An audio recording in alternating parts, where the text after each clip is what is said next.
La Sociedad Española de Radiodifusión presenta... Ser... ¡Viva la radio!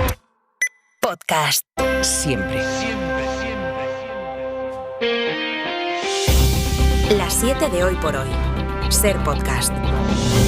Hola, muy buenos días. Cumplida con dificultad la primera parte, la de la amnistía, está por ver si eso soluciona la segunda parte de la ecuación, que son los presupuestos y la estabilidad de la legislatura. En eso es lo que confía el gobierno y a eso han empezado a poner reparos los independentistas, que advierten de que no hay nada cerrado. Pese a ello, resultó muy significativo escuchar ayer al ministro Bolaños, no tanto por lo que dijo, sino por el tono exultante con el que lo dijo. Estamos aprobando una ley que va a ser un referente mundial, conforme a los mejores estándares europeos. Estamos hablando sobre todo que es una ley que beneficia a Cataluña y por tanto al conjunto de España. Va a haber acuerdo de presupuestos, hay una voluntad de todos los grupos parlamentarios que apoyan al gobierno de que haya presupuestos. A las 8:30 le vamos a preguntar al ministro Bolaños por esas perspectivas que contrastan con la oposición que el PP lleva de nuevo a Europa y también con las reservas del propio Carles Puigdemont. José Luis Astre, hola. Hola, buenos días. Puigdemont dice que hay que negociar tema a tema y que no hay que dar nada por sentado, que la amnistía era solo una condición para empezar a hablar y que en ningún caso renuncia a un referéndum de independencia para Cataluña, a la autodeterminación.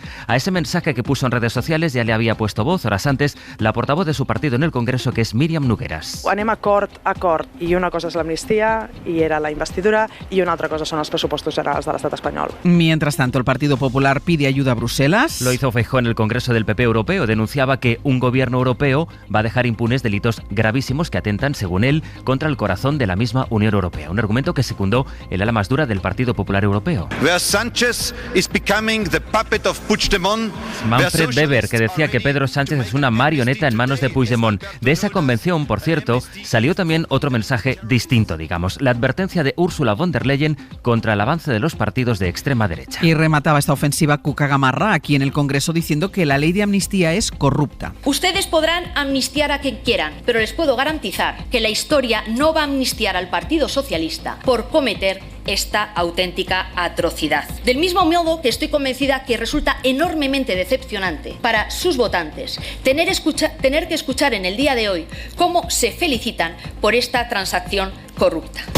Es 8 de marzo, Día Internacional de la Mujer, y aunque el debate político gire en torno a la amnistía, las reivindicaciones feministas van a volver a salir a la calle un año más para reclamar avances en la igualdad. Esta mañana publicamos encuesta de 40DB en la SER. 1 de cada 4 mujeres jóvenes dicen haber sufrido agresiones sexuales, pero la mayoría de chicos no ve machismo, sin embargo, en la sociedad.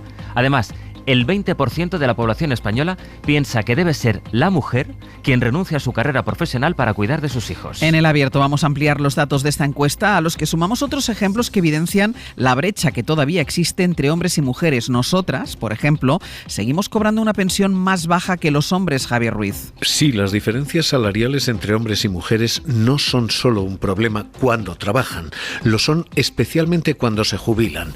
Los hombres cobraban un 25% más que las mujeres, porque habían cotizado y tributado más. Pero esa brecha se está cerrando. Desde 2019, la pensión media de las mujeres ha aumentado 5 puntos más que la de los hombres. La brecha de género se ha reducido 4 puntos porcentuales. Ahora mismo la diferencia entre las pensiones que cobran ellos y ellas es ya no del 25, sino del 21%. ¿Qué está ocurriendo? Fundamentalmente dos cosas. Se están jubilando mujeres que trabajaban, al contrario que generaciones anteriores, donde eran amas de casa que no habían cotizado. Y segundo, está habiendo políticas para acortar esa brecha. Por ejemplo, la pensión de viudedad ha subido un 26,7% desde 2019 y el 96% de quienes perciben esa pensión son mujeres. Las de viudedad las cobran fundamentalmente ellas. Así que hay una diferencia, todavía es grande, pero esa brecha, cierto es que se acorta. ¿Y de las noticias de la madrugada? Lo último y lo más relevante es el discurso del Estado de la Unión de Joe Biden, el último antes de las elecciones de noviembre, cuando se volverá a enfrentar a Donald Trump. El tono, la contundencia con lo que ha hablado Biden en el Congreso durante 70 minutos es lo que más destaca esta mañana. La prensa internacional de referencia respondía a las críticas sobre su edad o a su capacidad para volver a ser presidente. Dice Biden que no va a expulsar a los inmigrantes en caliente como quiere Trump, ni a demonizarlos, y ha dedicado buena parte de su discurso a defender los derechos de las mujeres. My God, what freedom else would you take away? Look, Se ha comprometido a restaurar la ley del aborto si logra una mayoría en la Cámara de Representantes y le ha pedido a la cúpula judicial allí presente que tomen sus decisiones pensando en los derechos y libertades de las mujeres. Ha dicho además que es desgarradora la situación en Gaza, ha vuelto a pedir un alto el fuego inmediato y ha confirmado que su país va a construir un puerto flotante para garantizar que los palestinos tengan ayuda humanitaria. Así empieza el viernes, es día 8. Y con la crónica internacional seguimos, esta vez en Portugal, porque ese país se prepara para unas elecciones decisivas este próximo domingo. E neste Fala Portugal continuamos a dar voz aos candidatos às eleições de 10 de marzo. Hoy es el último día de campaña electoral y los candidatos salen a la calle para aprovechar los últimos mítines. Gillian Ayala, buenos días. Hola, muy buenos días. El porcentaje de indecisos es altísimo y por eso estas últimas horas son decisivas. Según las encuestas, ningún bloque conseguiría los votos suficientes para gobernar con datos de esta madrugada, aunque la derecha sigue con una mínima ventaja sobre los socialistas. Vamos hasta Lisboa y está Brais Suárez. Pedro, amigo, el pueblo está contigo, cantaban al candidato socialista Pedro Nuno Santos en el centro de Oporto después de conocer uno de los sondeos más contundentes en su contra, que lo sitúa en segunda posición hasta 5 puntos por debajo del conservador Luis Montenegro. Santos pide que no caiga el ánimo porque desde luego la cantidad de indecisos de hasta un 22% da mucho margen de error a las encuestas y mucho margen de mejora a los partidos. Las estadísticas dicen que quien se decide a última hora tiende a los partidos tradicionales y por eso tanto socialistas como conservadores se lanzan a por el voto útil. En la derecha ya está teniendo efecto porque, según mejora la Alianza Democrática, el Partido Populista Chega baja y ya cae por debajo del 15%. No cambia nada en cuestión de gobernabilidad, pues nadie lograría una mayoría suficiente para formar gobierno. Estos 2 días serán determinantes para inclinar la balanza en las elecciones de este domingo.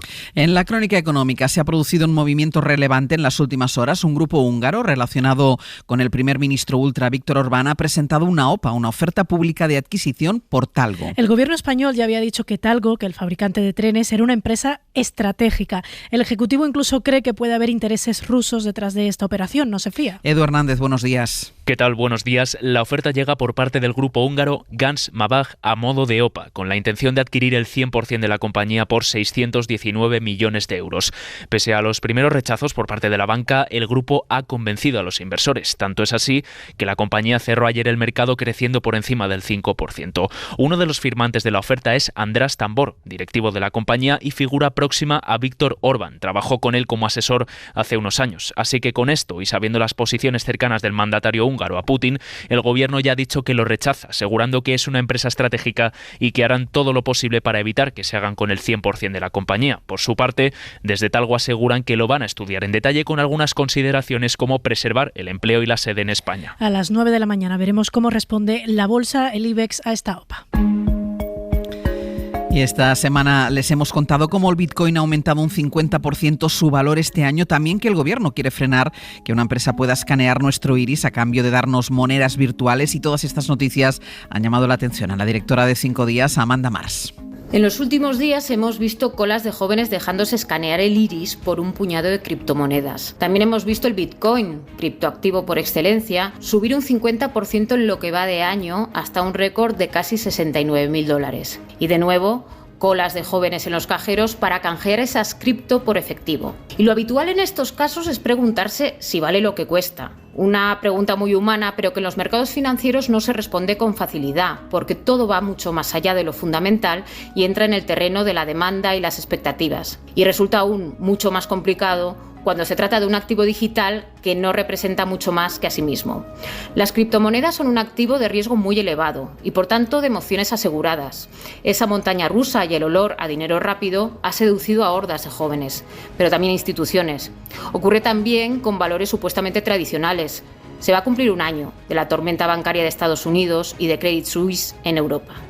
Así que más que demonizar, hay simplemente que tener en cuenta que invertir en renta variable es apostar en el casino y que es mejor hacerlo con dinero sobrante. Ya lo dijo Mark Twain, octubre es uno de los meses particularmente peligrosos para especular en bolsa. Los otros meses peligrosos son julio, enero, septiembre, abril, noviembre, mayo, marzo, junio, diciembre, agosto y febrero.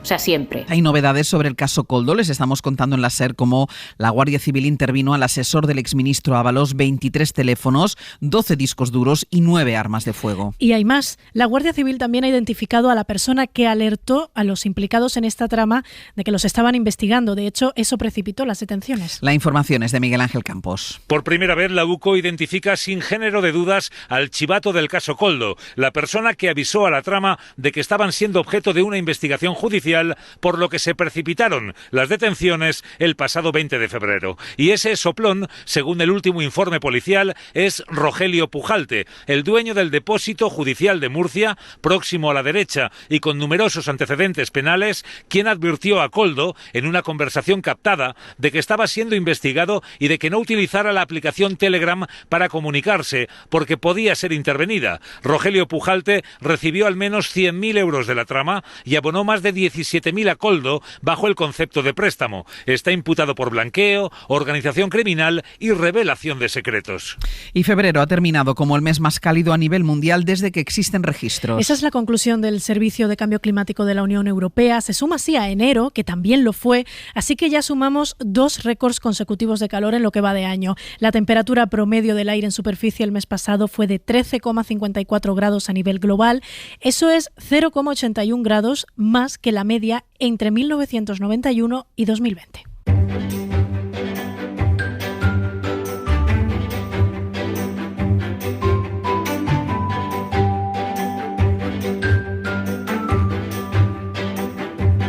Vamos ya hasta Aragón, en Radio Zaragoza, hasta Pepe Las Marías. Buenos días. Hola, buenos días. Y en Canarias está Andrea Expósito. Buenos días. ¿Qué tal? Buenos días. Vamos con algunas noticias de estas dos comunidades, como esta, que a mí no me parece tan terrible, Pepe, te diré. No. 100 personas aisladas por la nieve en el balneario de Panticosa, en el Pirineo Ostense. Muy mal, mira. Si te quedas aislado yo en un balneario y dices, pues ni tan mal. A mí no me importaría. Exacto. 51 de ellos eran clientes y la mayoría además invitados a una boda de una pareja de Madrid. La ceremonia fue el sábado a la 1 de la tarde y se avisó que a las 3 de la tarde se iba a cortar la carretera por la nevada. Algunos se fueron, pero la mayoría decidieron quedarse, entre ellos Benjamín España, que era el fotógrafo de la boda. Acabó la ceremonia, que de hecho la ceremonia nevó bastante. Acabó la ceremonia y ellos ya bajaron, algunos bajaron y más o menos quedamos pues la mitad de la boda. Y los que se quedaron, claro, pudieron disfrutar de la comida y la celebración posterior, y finalmente el lunes, eso sí, por la tarde se reabría la carretera y los novios invitados pues ya pudieron salir. El fotógrafo nos dijo que las fotos salieron estupendas, porque con la nevada y tal, qué bonito. Había mucha luz y los novios y los invitados pues salieron muy, muy favorecidos. Y además comiendo y bebiendo sin temer de tener que coger el coche, porque era imposible conducir. Exacto. O sea, es ideal. En Canarias, un hotel regala 500 euros a cada empleado que consiga un trabajador para Lanzarote. Sí, tal cual. Estos son por problemas que no son nuevos. En Lanzarote figuran como demandantes de empleo unas 8.000 personas, pero sin embargo los empresarios denuncian que no encuentran gente para cubrir los puestos de trabajo que se ofertan, sobre todo en el ámbito turístico. Esta situación también unida a los problemas de vivienda hace que algunas empresas estén ya recurriendo a iniciativas llamativas, vamos a llamarlo así, para atraer trabajadores. El último ejemplo es la oferta que ha lanzado el Hotel Barceló Playa Blanca, inaugurado recientemente en la isla. Han decidido proponer a sus empleados que consigan nuevos trabajadores a cambio de un incentivo económico. Consiste en regalar 500 euros a cada actual trabajador que consiga a uno nuevo para ese hotel. Eso sí, la condición es que la persona que consigan convencer para formar parte de la plantilla del hotel deberá permanecer allí al menos 6 meses. Bueno, pues un incentivo para conseguir más trabajadores en el sector del turismo, y una cofradía de Calatayud que deja de tocar los tambores por las protestas de algunos vecinos, Pepe. Sí, por el ruido que provocan en los ensayos. Fue el domingo, durante la celebración del primer Vía Crucis, y el piquete de la Junta Mayor de la Semana Santa dejó de tocar en el preámbulo y en la primera estación. Los miembros guardaron, dicen, un sentido silencio como muestra de descontento por la falta de comprensión y las quejas de algunos vecinos durante el periodo de los ensayos con los tambores y los bombos. Nos lo explicaba Francisco Lorenzo de la Mata, que es el secretario de la Junta Mayor de la Semana Santa en Calatayud. Han querido, pues eso, dar visibilidad a este hecho porque naturalmente son formaciones musicales integradas, muchas por niños y jóvenes que ofrecen desinteresadamente su tiempo y su arte a la población. En cualquier caso, Ángel, dicen que están buscando nuevos emplazamientos para los ensayos para que suene el tambor. Claro. Y la curiosa campaña del tranvía de Tenerife que recomienda higiene personal. Sí, higiene personal, esto después de hacer caso a las sugerencias de los usuarios. Hay cosas que parecen bastante obvias, como que la gente ceda los asientos a personas de movilidad reducida sin necesidad de que lo pidan, que también dejen salir antes de entrar, que no se agolpen en las puertas, pero es que piden higiene personal así tal cual. De hecho, la empresa que se ha encargado de la campaña la publicitaba en las redes sociales con el siguiente mensaje, que es: cuidemos nuestra higiene, no a los malos olores. Este anuncio, pues imagínate, ha desatado el ingenio en las redes sociales. No se han parado a hacer chistes al respecto. Algunos incluso relacionan la falta de higiene con la emergencia hídrica declarada en la isla de Tenerife esta semana. Andrea, Pepe, gracias. Adiós. Hasta luego. Y vamos ya con nuestra recomendación cultural para empezar el día. Es viernes, toca estrenos de cine y hoy los trae José Manuel Romero. En el fin de semana de los Oscar, los que quieran aún están a tiempo de hacer los deberes, empiezan a llegar a la cartelera las películas de la nueva temporada del cine español. Los Pequeños Amores es la segunda cinta de la directora Celia Rico. Que no le dieras tantas vueltas a las cosas. Mira, Pablo, se ha echado novia y ya va a ser padre. María Vázquez y Adriano Ozores protagonizan este drama de madres e hijas que habla de los cuidados, de la crisis de los 40 y las expectativas entre gazpachos y ventiladores. Yo compro uno que está muy bueno. Ya hecho. Sí, pero es ecológico. Pero es un cuento chino. Además, hay mucho cine francés, con Vincent debe morir, una sátira social, una comedia romántica y también una distopía violenta que reflexiona sobre los linchamientos públicos en la era digital. ¿Te has peleado? No, es que... Otra opción es La bestia en la jungla, adaptación libre de la obra de Henry James, o la argentina La extorsión, con el actor Guillermo Francella, metido en un buen lío con los servicios secretos. Vamos a empezar con unas preguntas de las cuales ya sabemos la respuesta. La idea es establecer un patrón. Y para acabar, un reestreno musical, Stop Making Sense, la que dicen es la mejor película concierto de todos los tiempos, con la actuación en 1983 de Talking Heads. Para no perderte ningún episodio, síguenos en la aplicación o la web de la SER, Podium Podcast o tu plataforma de audio favorita.